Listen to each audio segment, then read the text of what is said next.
خلقا وأضاء للدنيا طريقا مشرقا وهدى من الرحمن يهدينا به للصالحات وللمكارم والتقى.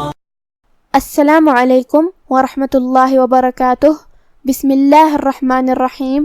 الحمد للہ وحدہ والصلاة والسلام علی من لا نبی بعدہ.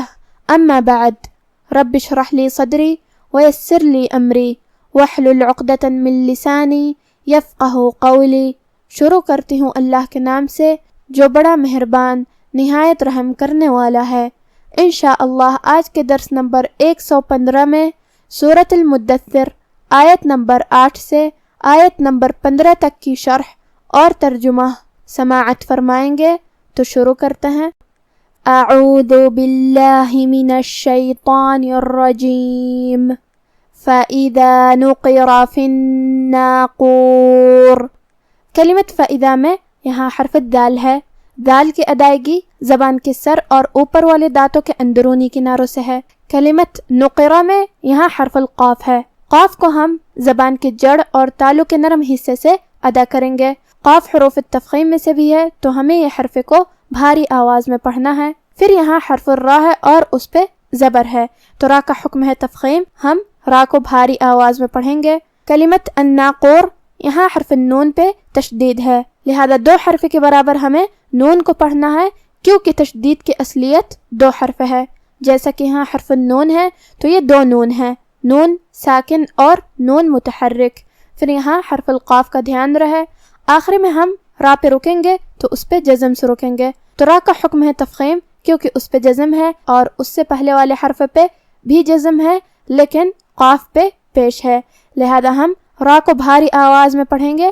اور اگر یہ کلمہ کو اگلی آیت کے ساتھ ملا کے پڑھے تو پھر راء کا حکم ہوگا ترقیق، مطلب ہم راء کو پتلی آواز میں پڑھیں گے کیونکہ اس کے نیچے زیر ہے.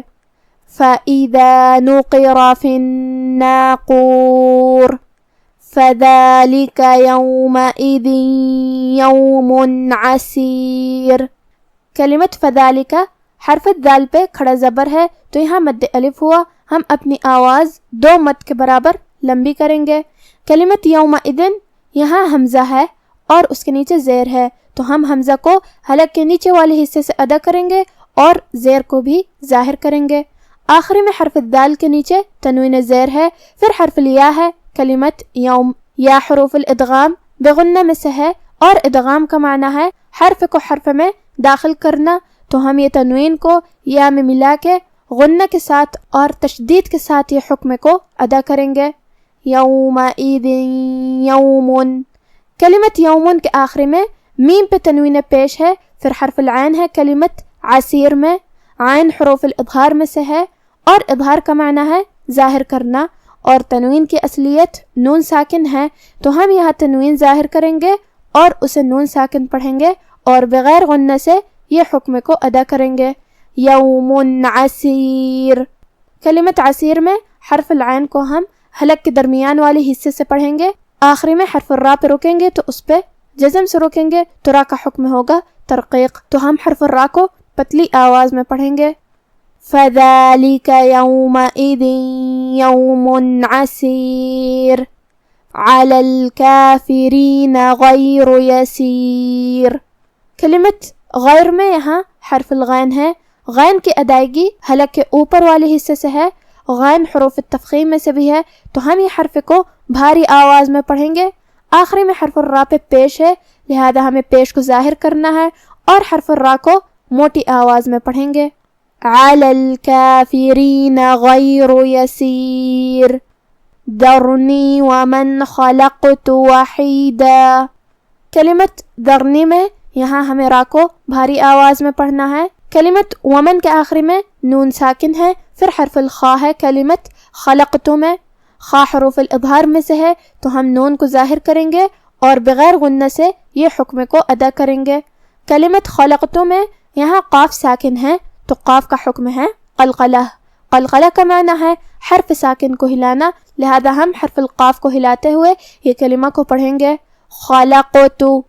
آخری میں تا پہ پیش ہے لہذا اس کا دھیان رہے.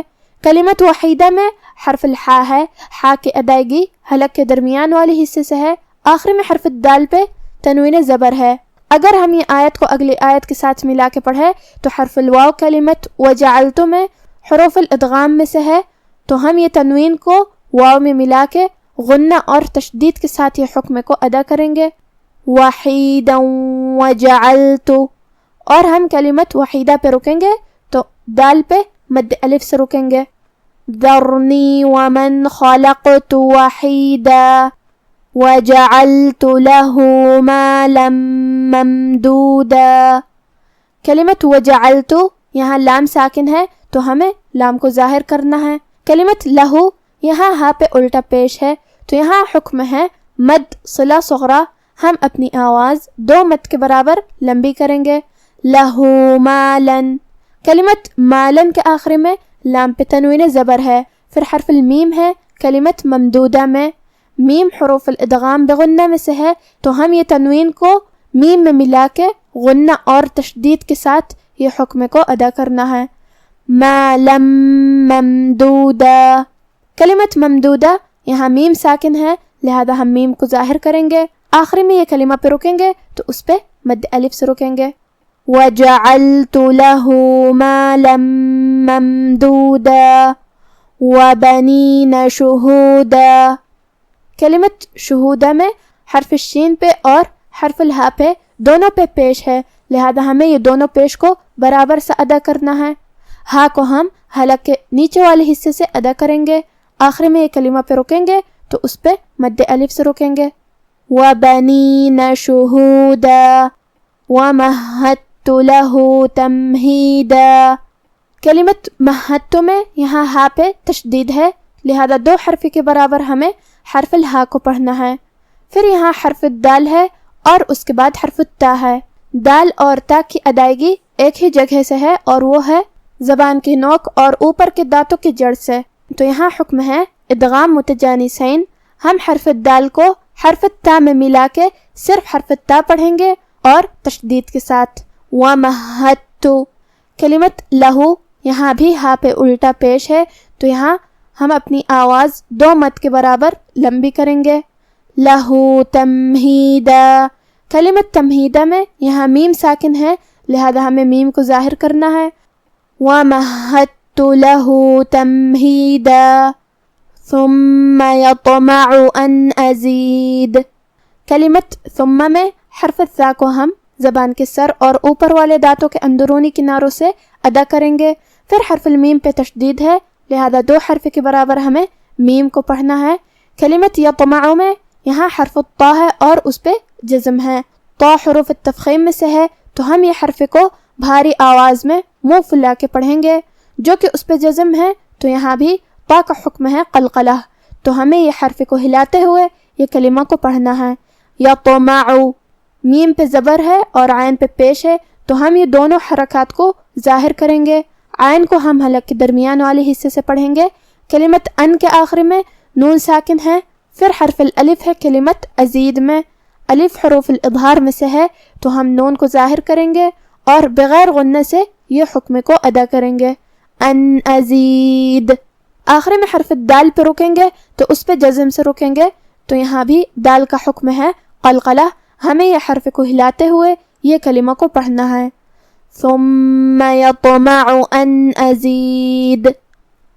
اب آپ سورۃ المدثر کی تلاوت تجوید کے ساتھ سماعت فرمائیں، اعوذ باللہ من الشیطان الرجیم، فَإِذَا نُقِرَ فِي النَّاقُورِ فَذَلِكَ يَوْمَئِذٍ يَوْمٌ عَسِيرٌ عَلَى الْكَافِرِينَ غَيْرُ يَسِيرٌ ذَرْنِي وَمَنْ خَلَقْتُ وَحِيدًا وَجَعَلْتُ لَهُ مَالًا مَمْدُودًا وَبَنِينَ شُهُودًا وَمَهَّدتُ لَهُ تَمْهِيدًا ثُمَّ يَطْمَعُ أَنْ أَزِيدَ۔